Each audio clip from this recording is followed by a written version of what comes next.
हाँ जी बेटा, हमारा जो अगला लेक्चर है, जो बेटा हमारा अगला टॉपिक है वो है बीट्स। ये भी बेटा हमारे पास एक इंटरफेरेंस है, फिनोमेना है जब दो वेव्स मिलती हैं। और जब दो वेव्स मिलती हैं तो बीट्स किस तरह पैदा होते हैं। तो हम इसमें ये भी कहते हैं कि मैक्सिमा और मिनिमा साउंड इंटेंसिटी के दरमियान जो फर्क होता है उसको हम बीट्स कहते हैं। मतलब मैक्सिमम और मिनिमम जो साउंड इंटेंसिटी, जहाँ लफ्ज है इंटेंसिटी के दरमियान फर्क को बीट्स कहते हैं। ये कैसे पैदा होते हैं बेटा कि जब दो वेव्स आपस में इंटरफेरेंस कर रही हो, दोनों की वेवलेंथ और एम्पलीट्यूड और डायरेक्शन तो सेम होती है यहाँ पर, लेकिन उनमें फ्रीक्वेंसी का फर्क होता है।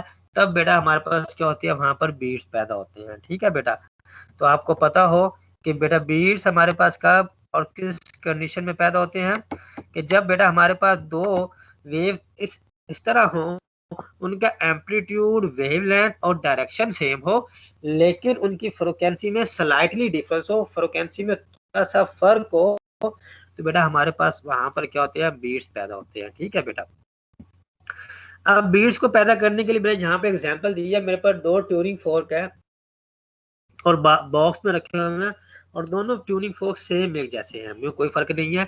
अब एक ट्यूनिंग फोर्क स्ट्राइकिंग है, अब दोनों एक जैसे हैं तो दूसरा उससे रेजोनेट हो जाएगा, दोनों एक ही फ्रीक्वेंसी से वाइब्रेट करना शुरू कर देंगे। लफ्ज रेजोनेट या लफ्ज रेजोनेंस मतलब दूसरे के जैसा सेम हो जाएगा, मिल जाएगा, इसलिए क्या होगा, दोनों एक ही फ्रीक्वेंसी पे मूव करना शुरू कर देंगे। अब एक आप अपने एक ट्यूनिंग फोर्क के ऊपर थोड़ी सी कोई चीज लगा दें, कागज का टुकड़ा लगा दें, कोई रिंग लगा दें, कुछ ऐसी चीज लगा, इससे क्या होगा, ट्यूनिंग फोर्क के प्रोंग्स भारी हो जाएंगे। अब ये दोनों ट्यूनिंग फोर्क सेम नहीं रहे, अब दोनों ट्यूनिंग फोर्क के आपस में रेजोनेट नहीं होंगे। जब दोनों ट्यूनिंग फोर्क को स्ट्राइक करेंगे, इनकी फ्रीक्वेंसी में फर्क होगा। जब इनकी फ्रीक्वेंसी में फर्क होगा तो बेटा हमें वहां पर क्या होगा, मैक्सिमम और मिनिमम साउंड इंटेंसिटी वाली आवाज सुनाई देगी, जिन्हें हम क्या कहते हैं, बीट्स कहते हैं। उन्हें बेटा आप क्या कहते हैं, बीट्स कहते हैं।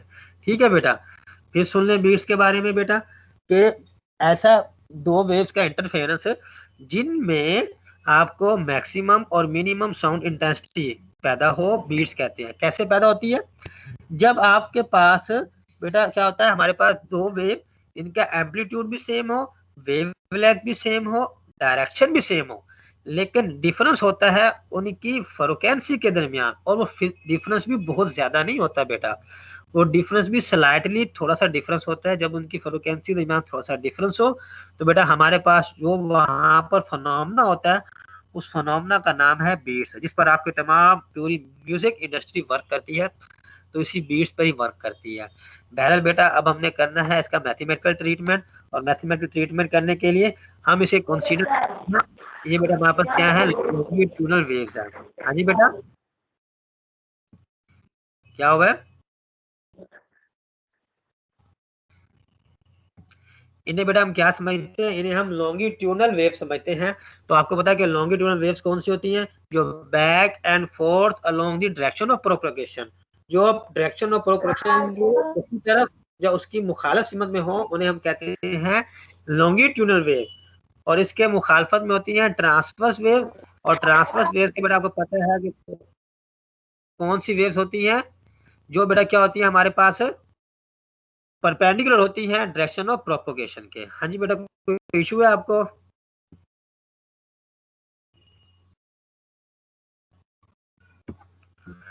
अच्छा बेटा मैथमेटिकल ट्रीटमेंट करने के लिए हमारे पास लॉन्गिट्यूडनल वेव का जो डिस्प्लेसमेंट का फार्मूला है वो है S X comma T is equal to S M cos के एक्स माइनस ओमेगा टी। ये बेटा आपके पास फार्मूला है, किसके लिए बोला, लॉन्गिट्यूडनल वेव को रिप्रेजेंट करता है। ठीक है बेटा, अब इसमें एक बात बेटा याद रखिएगा, इस टॉपिक में हम जो हमारे पास मैक्सिमम और मिनिमम इंटेंसिटी की बात कर रहे हैं ना, तो हम इसका जो ऑपरेशन करेंगे, हम जो इसको मैथमेटिकल इसको ऑपरेट करेंगे, वो हम प्रेशर वेरिएशन के लिहाज से करेंगे, क्योंकि बेसिकली बेटा यहाँ पर क्या होता है, प्रेशर चेंज हो रहा होता है। और अब अगर प्रेशर चेंज होगा तो प्रेशर चेंज होने से वॉल्यूम भी चेंज होता है, क्योंकि बेटा प्रेशर और वॉल्यूम का आपस में ताल्लुक होता है। तो मतलब आप इस टॉपिक में बीट्स को डिस्कस करने के लिए बेसिकली आप प्रेशर में वेरिएशन देखेंगे, और वही प्रेशर की वेरिएशन आपको बीट्स के बारे में बताएगी। जैसे कि ये कह रहा है कि change in pressure give rise to change in volume. हाँ जी बिल्कुल, प्रेशर चेंज होगा तो वॉल्यूम भी चेंज होगा वेव्स का। तो कहता है जी ratio of change in pressure over change in volume per unit original volume इस called bulk modulus. Bulk modulus के बारे में आप पहले भी जानते हैं कि क्या भला हमारे पास stress over volumetric strain. Stress क्या होता है? प्रेशर ही होता है, force per unit area. Strain क्या होता है? मेजरमेंट होती है। और हमारे पास वॉल्यूमेट्रिक स्ट्रेन क्या होती है? मेजरमेंट होती है चेंज इन वॉल्यूम में। तो उसको कैसे निकालते हैं? Change in volume divided by original volume.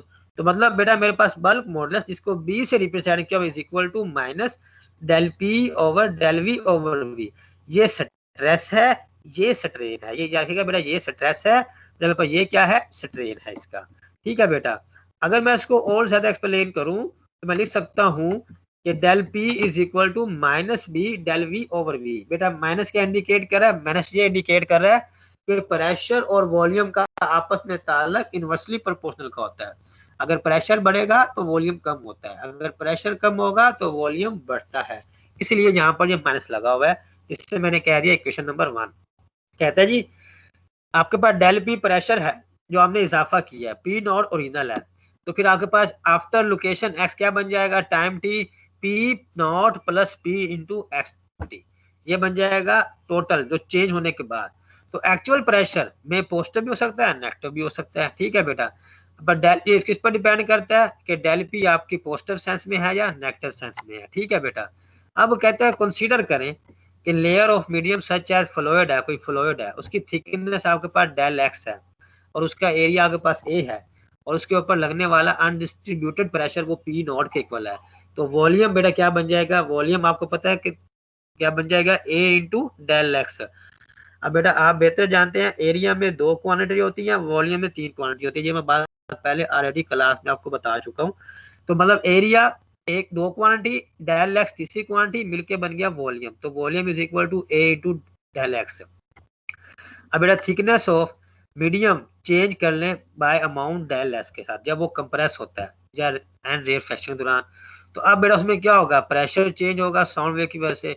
तो मेरे पास डेल वी क्या बन जाएगा? ए डेल एस। मतलब जो डेल एक्स था मेरे पास क्या बन गया? डेल एक्स बन गया। इसे इक्वेशन नंबर 3 कहते हैं। अब इसकी value put equation 2 and equation 3 किसमें पुट कर दें? 1 में। ये 1 में यहाँ डेल वी और वी की वैल्यू पुट कर दें तो फार्मूला बन जाएगा डेल पी एक्स टी तक is equal to minus B A del S over A del X. A से ए कैंसिल तो बन गया minus B del S over del x.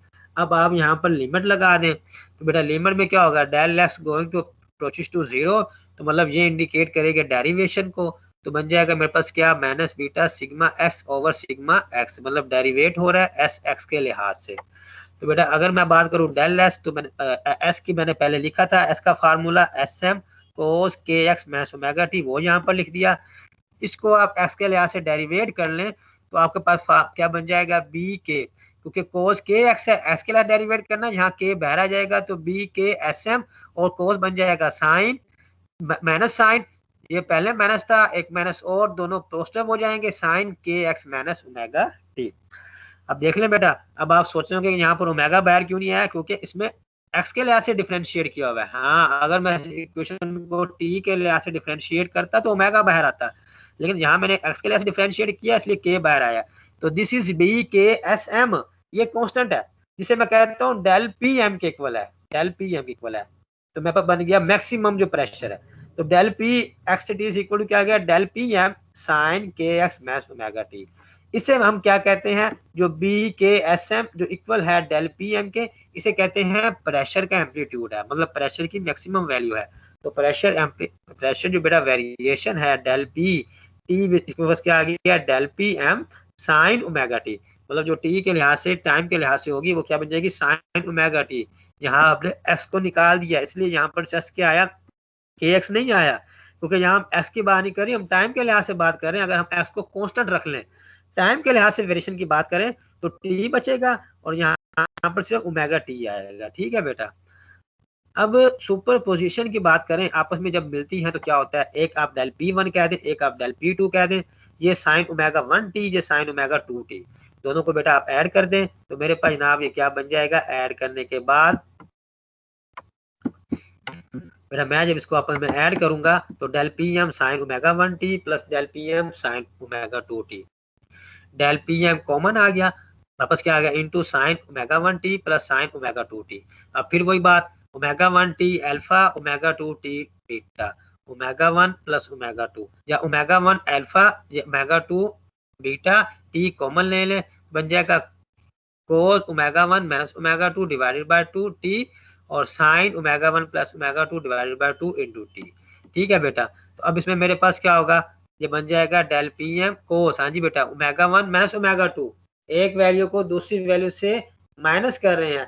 ठीक है बेटा, तो ये मेरे पास क्या बन जाएगी चेंज, तो हमारे पास omega amplitude T into sine, बेटा मेरे पास एक वैल्यू दूसरी वैल्यू से ऐड कर डिवाइड 2 कर रहे हैं, ये बन जाएगी मेरे पास क्या, ये एवरेज बन जाएगी, तो साइन ओमेगा एवरेज टी। ठीक है बेटा, अब ये ओमेगा 1 माइनस ओमेगा 2 ओवर 2 इसे कहते हैं एम्पलीट्यूड फैक्टर, इसे बेटा क्या कहते हैं amplitude factor. Omega 1 plus omega 2 over 2 बेटा क्या कहलाएगा, एवरेज एंगुलर फ्रीक्वेंसी कहलाएगा। ठीक है बेटा, और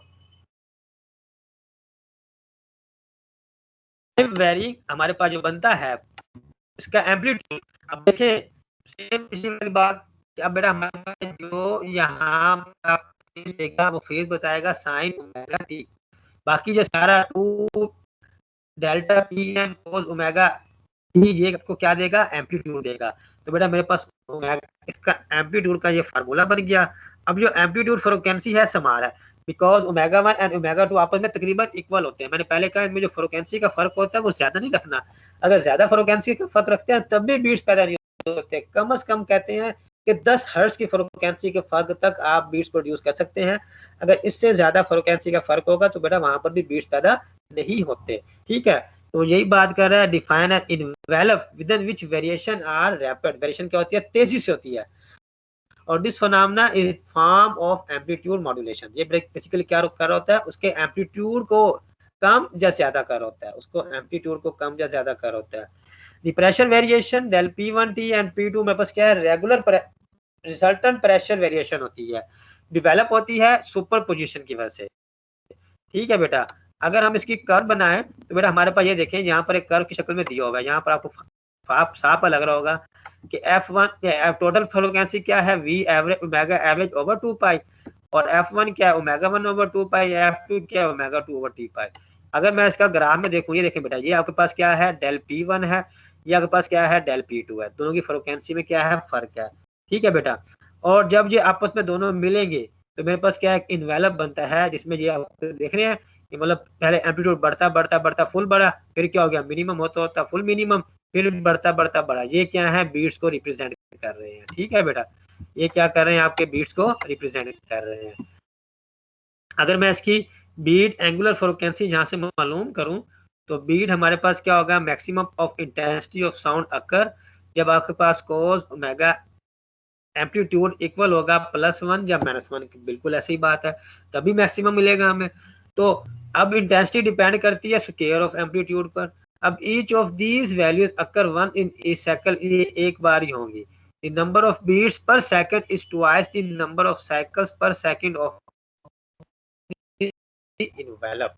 बेटा इसका मतलब क्या है, इसका मतलब ये कह रहा है जो नंबर ऑफ बीट्स है ना पर सेकंड, बेटा क्या होंगे वो twice the number of cycle, 2 cycle वहां पर हो रहे होंगे। ठीक है, उसके दरमियान बेटा हमारे पास क्या होगा, एक बीट पैदा हो रहा होगा, मतलब कि omega beat is equal to 2 omega amplitude, मतलब जो आपके पास एक बीट है ना, एक बीट वो बेटा क्या है बेसिकली 2 एम्पलीट्यूड के इक्वल आएगा, 2 एम्पलीट्यूड के इक्वल आएगा।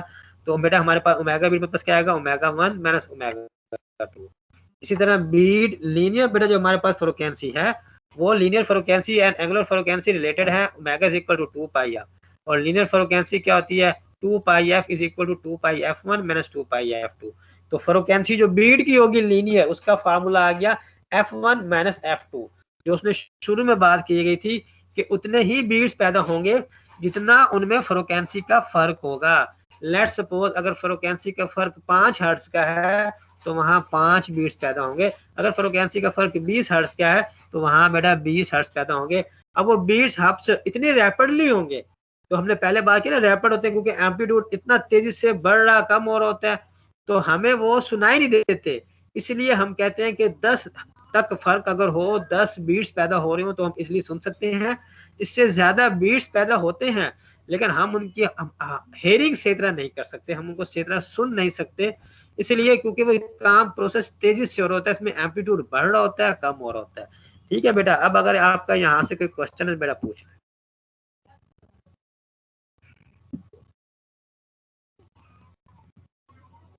हाँ जी बेटा।